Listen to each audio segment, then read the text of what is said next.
Hi learners, welcome to Knowledge Plant. I am Surbhi Yadav and I am a student teacher of Bombay Teachers Training College.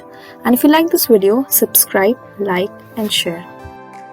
In our today's video, we are going to learn more about forms of business. On the basis of ownership, a business can be classified into private and public. Under private business, we have sole proprietorship, joint Hindu family business, partnership, cooperative society, and joint stock company. Under public, we have departmental undertakings, statutory corporations, government companies. In today's video, we are going to learn more about sole proprietorship. Do you also go to the neighborhood salon to groom yourself? Well, we interact and transact with many sole proprietors in our everyday lives. L.H. Haney defines sole proprietorship as a business whose head is an individual and is responsible for the operations of the business. He also bears the risk of failure of business.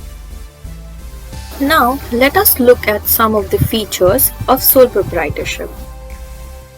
There is no separate law that governs sole proprietorship. Hardly any legal formalities are required to start a sole proprietary business, though in some cases one may require a license. Even the closure of business can be done easily. So the next feature is liability. Sole proprietors have unlimited liability. This implies that the owner is personally responsible for the payments of debts in case the assets of the business are not sufficient. Such owner's personal possessions such as his car or his house can be used for the repayment of debts. The next feature is sole risk bearer and profit recipient. The risk of failure of business is borne all alone by the sole proprietor. However, if the business is successful, the proprietor enjoys all the benefits. Next feature is control. The right to run the business and make all decisions lie absolutely with the sole proprietor. He can carry out his plans without any interference from others. The next feature is no separate entity. In the eyes of the law, there is no distinction made between the sole trader and his business, as business does not have an identity separate from the owner. The owner is therefore held responsible for all the activities of the business. The last feature is lack of business continuity. The sole proprietorship business is owned and controlled by one person. Therefore, death, insanity, imprisonment, physical ailment, or bankruptcy of the sole proprietor will have a direct and detrimental effect on the business and may even cause closure of the business. Now, let us look at some of the merits of sole proprietorship. The first merit is quick decision making. A sole proprietor enjoys considerable degree of freedom in making business decisions.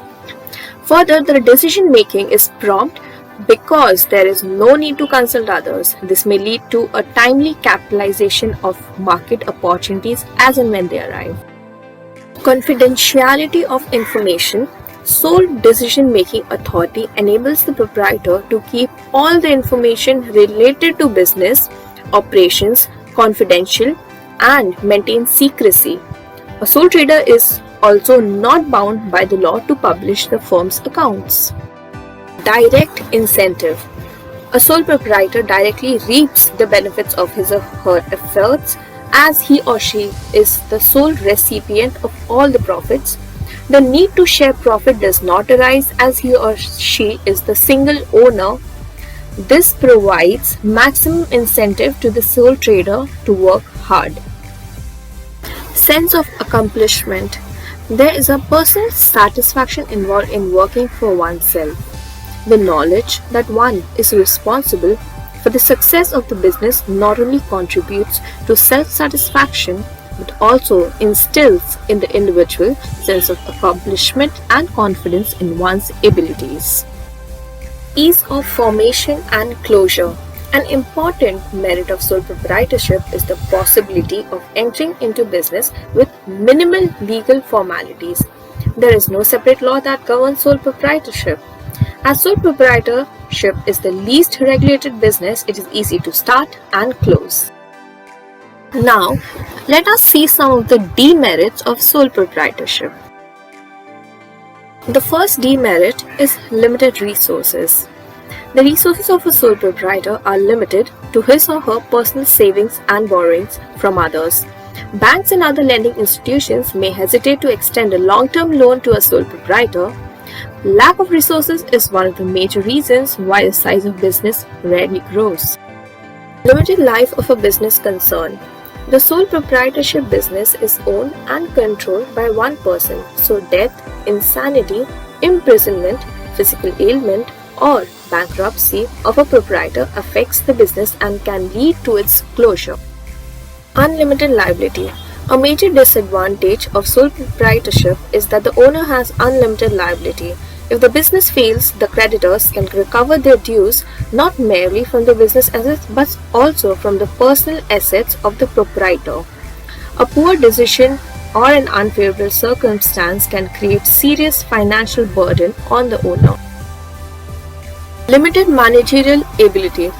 The owner has to assume the responsibility of varied managerial tasks such as purchasing, selling, financing, etc.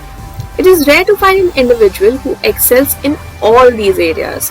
Thus, decision making may not be balanced in all the cases.